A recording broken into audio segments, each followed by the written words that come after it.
Saudações! Sou eu, Bardum. Faz bastante tempo que eu não gravo aqui, mas bem-vindos ao meu mundo.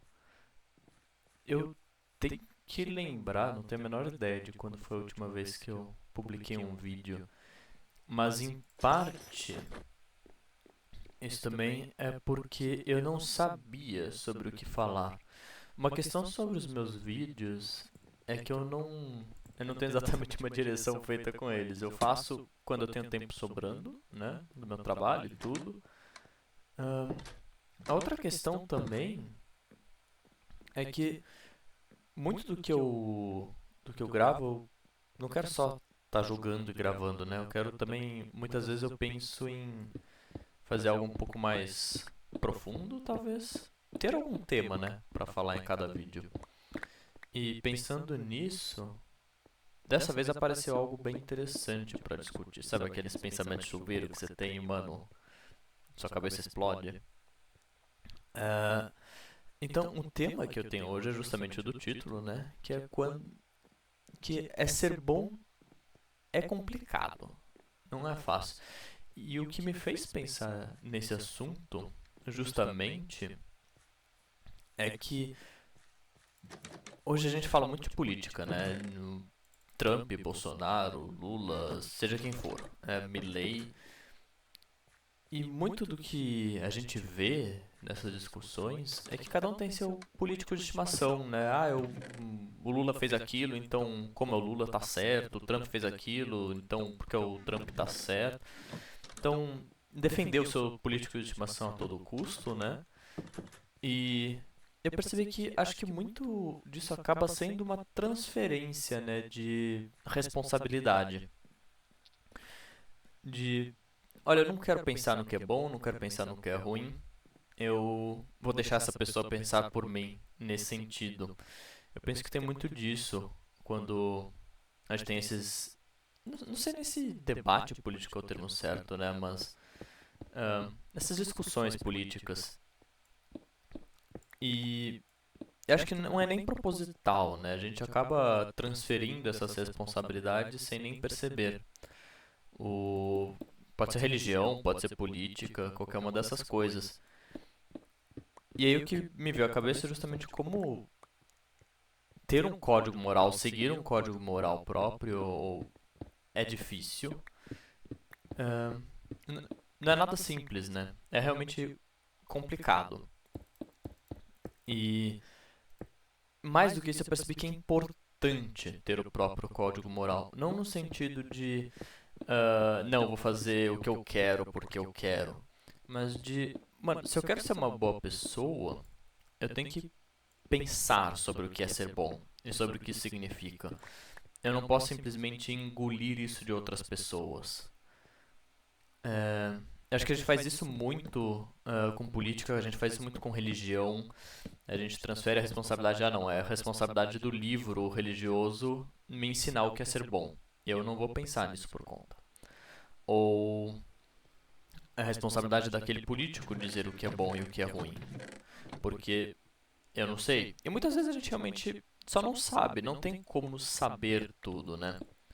Mas mesmo que não tenha como saber tudo, a gente tem uma responsabilidade, eu penso, de colocar um pouco de esforço em entender o que a gente consegue entender. Ahn, por que eu digo isso, né? Eu percebi muito, muitos de nós, e aqui eu me incluo, a gente às vezes gosta de se colocar na zona de conforto de não querer fazer decisões próprias, né? De preferir, mano, eu me sinto mais confortável deixando outra pessoa decidir isso, eu não sou qualificado.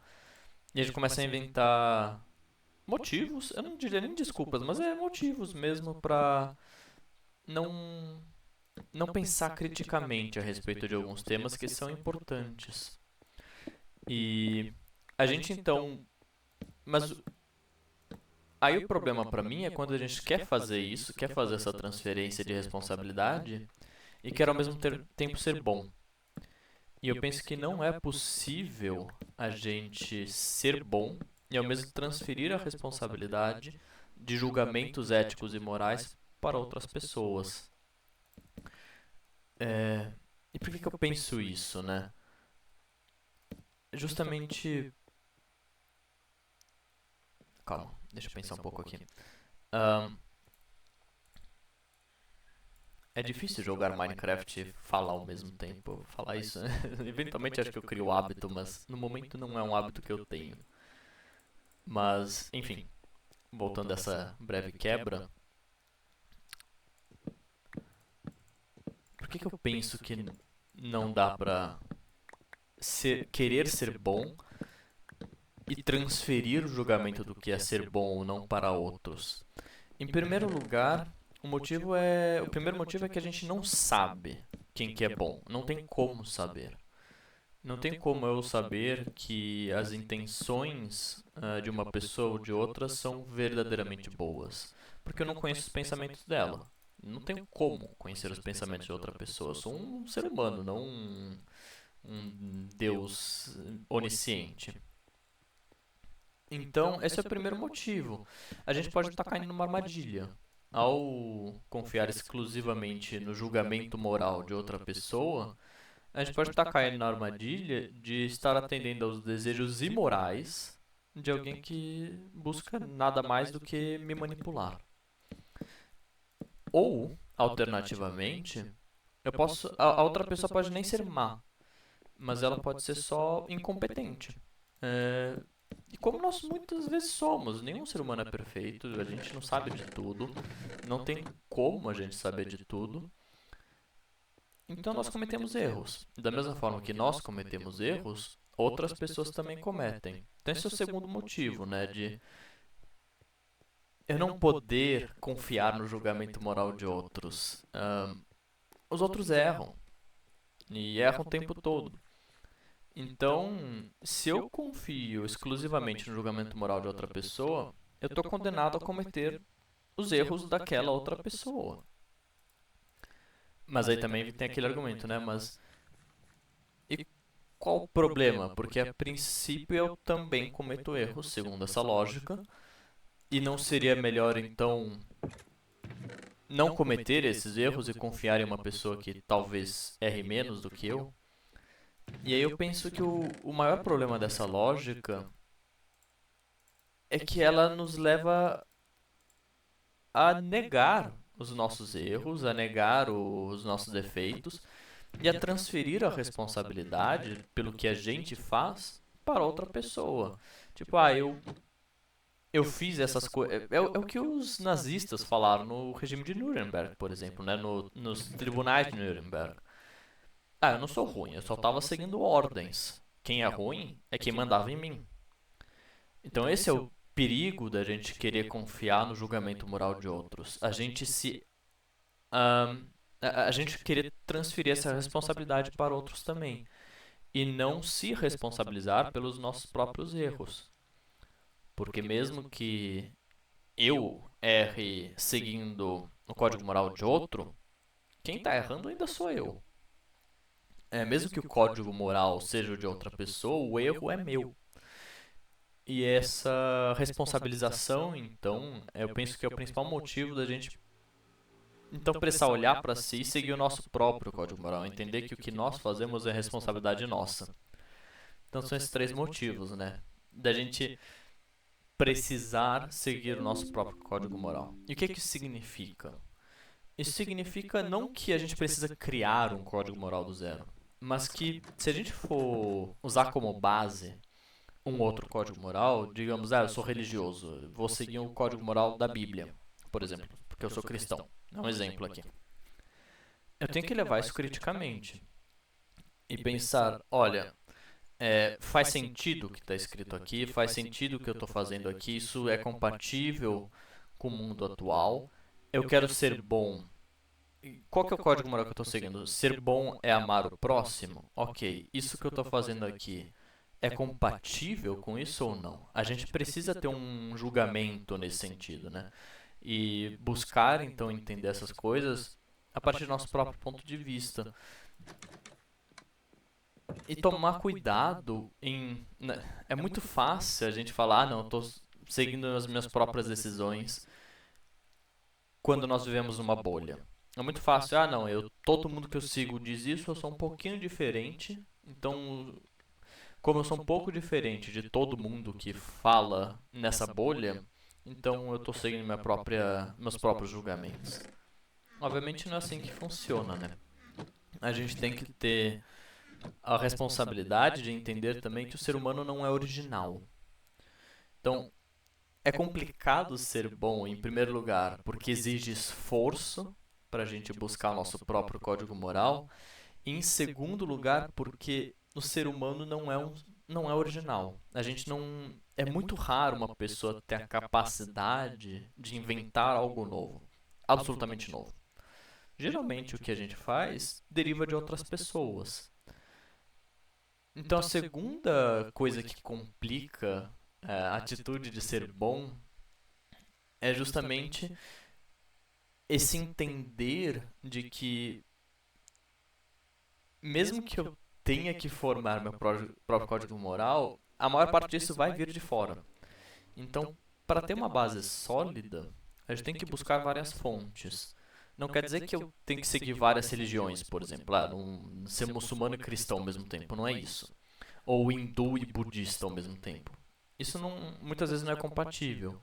Mas entender que não é só seguindo político X, por exemplo, não é só seguindo canais puramente bolsonaristas ou puramente lulistas que eu vou conseguir formar um código moral bom. Eu tenho que ouvir outros pontos de vista, nem que seja para entender por que eles sejam ruins.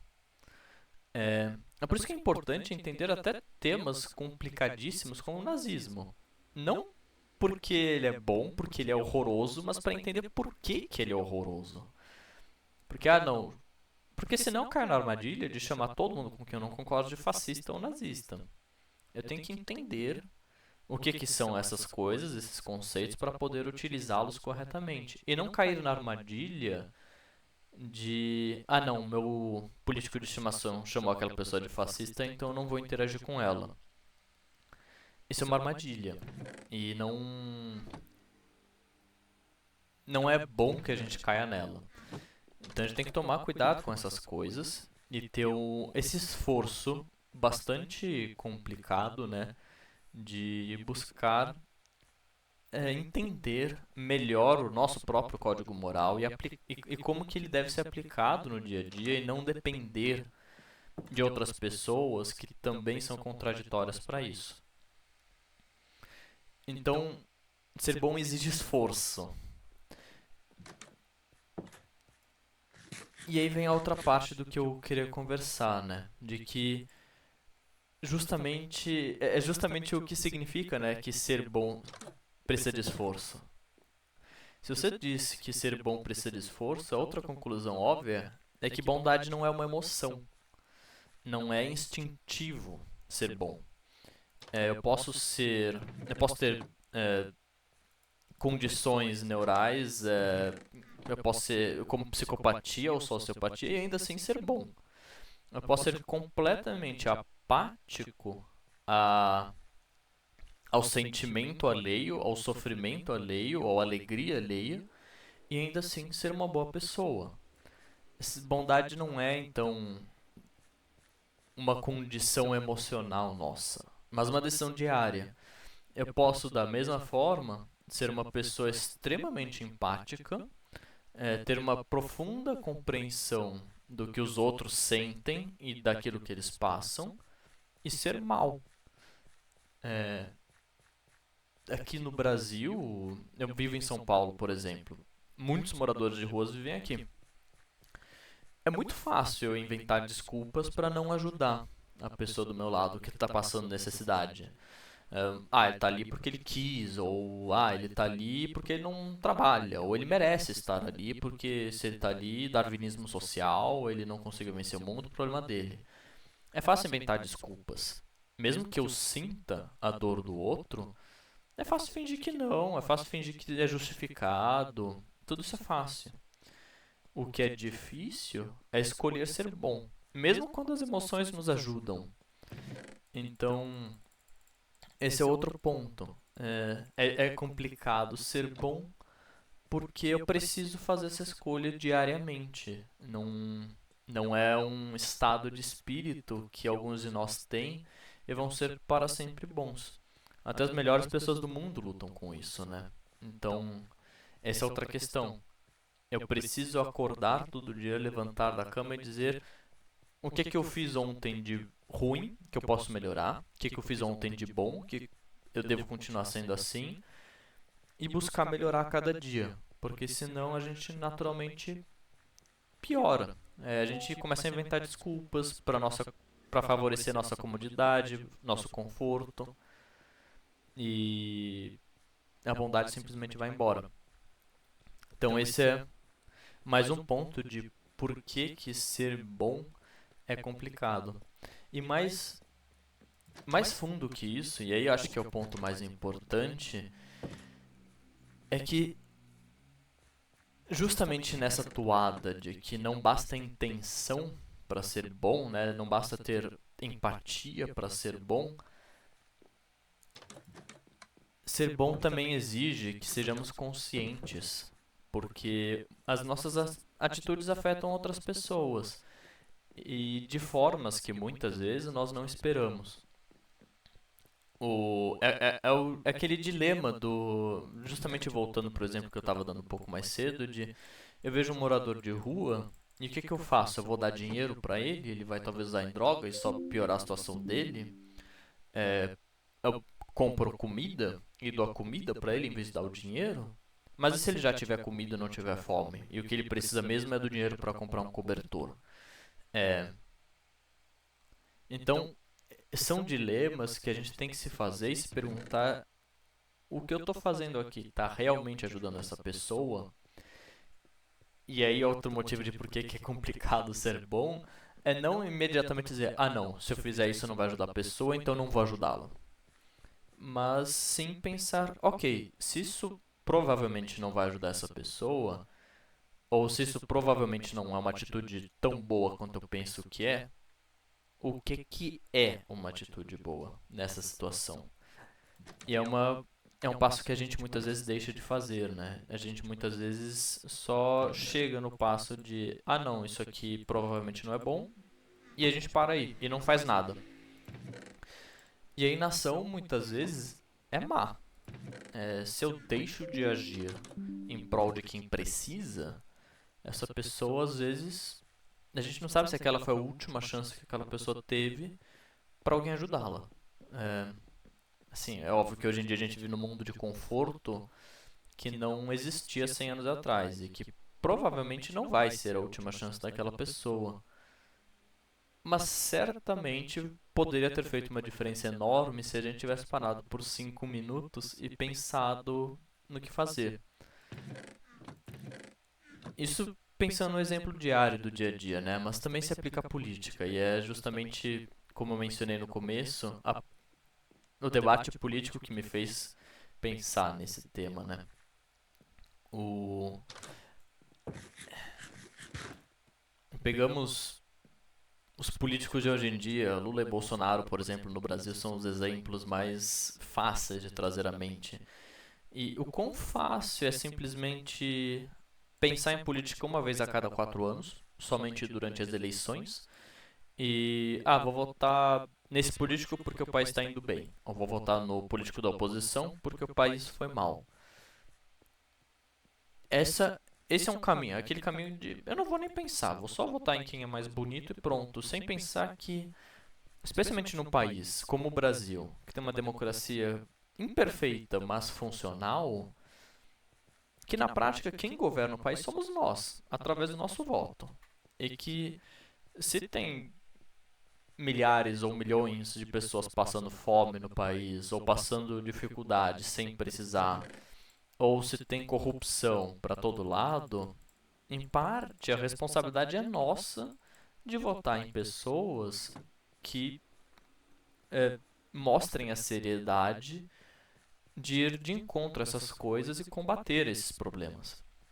Se a gente não pensa ou não gasta o tempo necessário para entender se as palavras daquele político realmente combinam com o que ele faz, realmente combinam com o nosso código moral e são realmente boas, o nosso ato não pensado pode causar um mal não planejado enorme. Então, e é óbvio, isso é difícil. Mas, de novo, ser bom é complicado, não é fácil, não é simples. E muitas vezes a gente erra, mas a gente tem que entender que se a gente quer um país melhor, se a gente quer um país que seja bom, de acordo com aquilo que a gente enxerga como bom, a gente não só tem que ter a capacidade de ter um julgamento crítico para dizer, olha, minha visão de bom ou errado está certa ou não. A gente não só tem que ter um julgamento crítico para dizer, olha só, a visão de certo ou errado daquela pessoa é compatível com a minha ou é algo que realmente é moralmente bom ou não, moralmente aceitável ou não. Além de tudo isso, a gente tem que ter o julgamento crítico de dizer, olha, quando eu voto nessa pessoa, os planos dela talvez tenham uma intenção boa no fundo, mas será que são bons de verdade? Será que eu não estou causando mais dano com essa atitude política do que eu estou causando bem? Então, é um pouco disso que eu queria falar hoje, né? Não teve muito de jogar Minecraft aqui, mas eu espero que dê para ter visto um pouco do que eu trabalhei nos últimos dias. Mas justamente hoje eu queria mais conversar sobre isso, menos sobre o jogo em si. Talvez algum dia eu faça um tour aqui por tudo que eu estive fazendo nesse mundo. Mas por hoje é isso, pessoal. Valeu.